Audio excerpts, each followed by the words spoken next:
বাংলাদেশের সঙ্গে আলোচনায় প্রস্তুত ভারতের পররাষ্ট্র দপ্তরের মুখপাত্র তিনি এমনটি জানিয়েছেন, অন্তর্বর্তী সরকারের সঙ্গে একদম শুরু থেকে আসলে ভারত সরকারের বা ভারতের যে সম্পর্কের দূরত্ব আমরা লক্ষ্য করেছি, সেই দূরত্ব কি ঘুচতে যাচ্ছে এবং বাংলাদেশের সঙ্গে বাণিজ্যের যে ঘাটতি আমদানি রপ্তানির ক্ষেত্রে সেটি বাংলাদেশ অনেক পিছিয়ে, তারা একটি বিধিনিষেধও তারা জারি করেছে, সেই জায়গায় কোনো পরিবর্তন হবে বলে মনে করেন?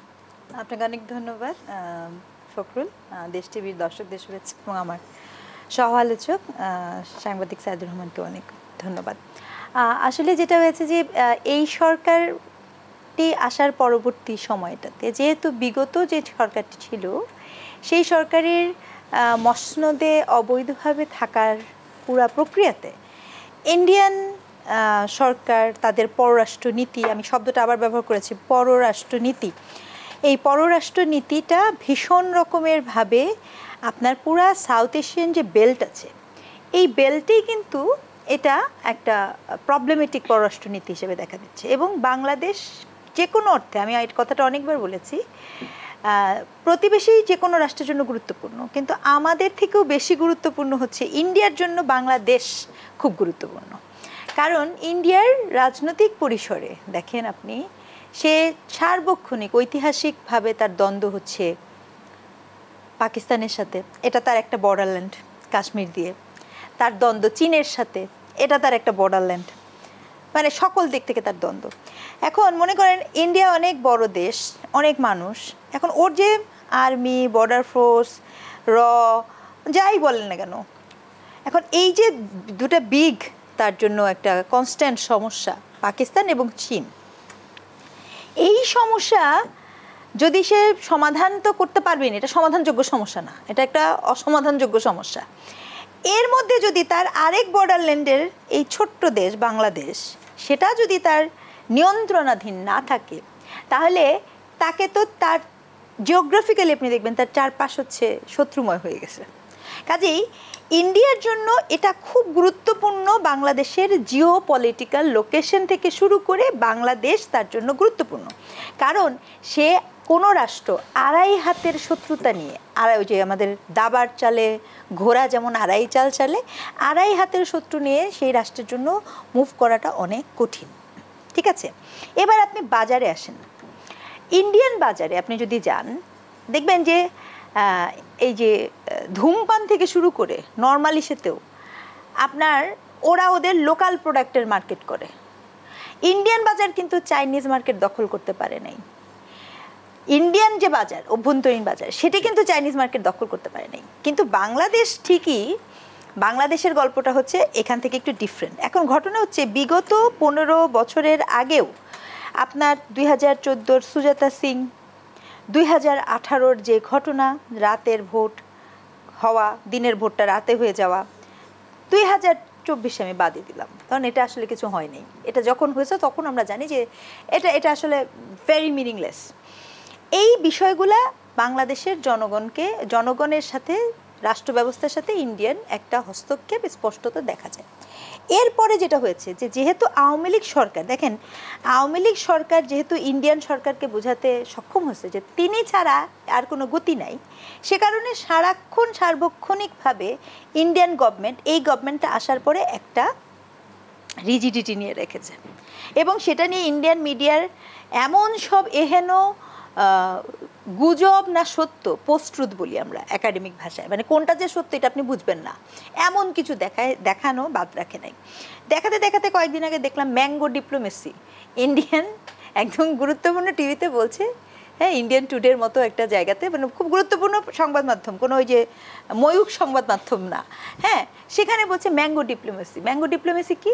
আগে আম পাঠাইতো ইন্ডিয়ান গভর্নমেন্টকে, এখন আম পাঠাইছে করাচিতে, এটাতেও তারা মাইন্ড করেছে, মানে তারা ডিপ্লোমেসিটা ম্যাঙ্গো, তো ওনারা ভুলে গেছে আমরা ম্যাঙ্গো ডিপ্লোমেসি করেছি, আমরা তো ইলিশ ডিপ্লোমেসিও করেছি। আপনি ভুলে যাবেন না, ইলিশ কিন্তু ঠিকই পাঠানো হয়েছে, ইলিশ নিয়ে কিন্তু বহুত কাহিনী হয়ে তারপর ঠিকই ইলিশ পাঠানো হয়েছে। এখন কথা হচ্ছে এই পাঠানো না পাঠানোতে কিছুই যায় আসে না।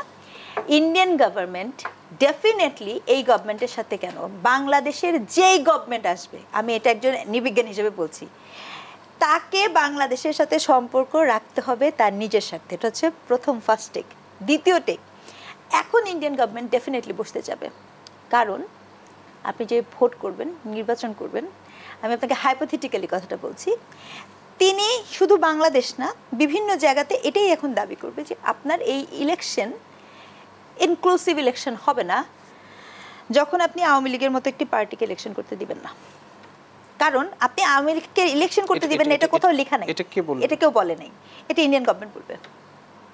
ইন্ডিয়ান গভর্নমেন্ট এটা প্রপোজ করবে এবং এইটাকে বলবে by the name of inclusivity, এবং এটা সত্য। আমি যদি পলিটিক্যাল অ্যানালিস্ট হিসেবেও দেখি, আপনার বাংলাদেশে আওয়ামী লীগের কার্যক্রম নিষিদ্ধ করা হয়েছে, বাংলাদেশের আওয়ামী লীগের নির্বাচন বা দল হিসেবে তাকে নিষিদ্ধ করা হয়নি। এখন আপনি যেই ইলেকশনই করবেন সেই ইলেকশন প্রশ্নবিদ্ধ হবে যখন আপনি এরকম কোনো গুরুত্বপূর্ণ দলের পার্টিসিপেশনকে যখন আপনি রোধ করবেন, সেটা নিয়ে আপনার বিতর্ক তৈরি হবে। এই বিতর্ক তৈরি করার অন্যতম দায়িত্ব ইন্ডিয়ান গভর্নমেন্টের। আপনি বলতে চাচ্ছেন যে এই বৈঠক করতে চাচ্ছে এটা শুধু আওয়ামী লীগের জন্য?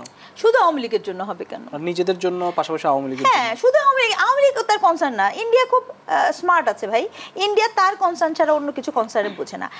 আপনি ইতিহাস পড়েছি 1971 সালে যে ইন্ডিয়ান আমাদের অনেক বন্ধু, ডেফিনেটলি আমাদের মুক্তিযুদ্ধে সে সাহায্য করেছে, কিন্তু এখানে ইন্ডিয়ান পুরা ওই যে বই আছে, এখানে লেখা আছে যে হিস্ট্রিতে ইন্ডিয়ান পার্লামেন্টে ইন্দিরা গান্ধীকে বলা যায় এটা হচ্ছে হিস্টোরিক্যাল সুযোগ, যেখানে আমি এখন যদি আমরা সাহায্য না করি তাহলে আমাদের সমস্যাতে, এটা ইন্ডিয়ান স্বার্থ, আমাদের সুবিধা হয়েছে। তো ইন্ডিয়া আসলে ইন্ডিয়ার স্বার্থের বাইরে কিছু করবে না। সো আওয়ামী লীগের নির্বাচন, এতে বাংলাদেশের আসলে লাভের জায়গা কতটা ঘটবে বলে মনে করেন? বাংলাদেশের লাভের জায়গা কি, মানে অলাভের জায়গা, এই প্রশ্নটা আসলে আমার কাছে পরিষ্কার না। বাণিজ্যের যে ঘাটতি, তারপর বাংলাদেশের যে সুযোগ সুবিধার জায়গাগুলো, গত 16 বছর ধরে সম্পর্কটা মানে যেভাবে মেনটেন করা হয়েছিল, সেটি মানে জনগণের সঙ্গে যে সম্পর্ক, এটি প্রতিস্থাপন হবে কিনা? জনগণের সাথে কি সম্পর্ক ছিল নাকি সেই জায়গায় কোনো পরিবর্তন হবে কি? সেই জায়গায় পরিবর্তনটা আনতে হবে, এইটা ইন্ডিয়ান গভর্নমেন্ট বুঝতে পেরেছে। আমি কি বুঝাতে পেরেছি? এবং সে এখন শুধু এই নির্বাচন না, আমি আবারও বলি, বাংলাদেশে যদি জামাত ইসলাম আসে, বাংলাদেশে যদি ইসলামী শাসনতন্ত্র ক্ষমতায় আসে জনগণের ভোটে, ইন্ডিয়া তাদের সাথেও সম্পর্ক করবে, এবং এখানে যে থাকবে সেও ইন্ডিয়ার সাথে সম্পর্ক করবে। বিকজ ওই মসনদের টিকে থাকার প্রক্রিয়াটাই হয়ে গেছে ডিপেন্ডেন্সির উপরে নির্ভরশীল। এই ডিপেন্ডেন্সি থেকে কেউ বের হতে পারবে না। মানুষ অনেক বড় বড় কথা বলে, কিন্তু বাস্তবতাটা হচ্ছে আপনি এমন একটা পলিটিক্যাল ট্র্যাপের মধ্যে আটকা পড়েছেন যেখানে আপনার কোনো না কোনোভাবে সে ইন্টারভিন করে। এবং এটা সত্যি, এই আলাপটাকে আপনি এক সাইডে রেখে যদি আরেকটা নির্বাচনের আলাপ করেন, তাহলে আমি একটা ডিফারেন্ট কথা বলবো আপনাকে। নির্বাচনের আলাপে আমি তুমি ডামি সমস্যাজনক, 2014 অনির্বাচিত সরকার সমস্যাজনক, 2018 আপনার সমস্যাজনক, নির্বাচন করেও আপনি আমাকে ভোট দিতে দেন নাই, সমস্যাজনক। ঠিক একইভাবে এটা খুব গুরুত্বপূর্ণ, আপনি কি বলে নির্বাচন নিয়ে যদি আলাপ করবেন, কি বলে আপনি আওয়ামী লীগের প্রার্থীতা, মানে যারা প্রার্থী হতে চান, যদি হতে চান, তাদেরকে না করবেন কি বলে,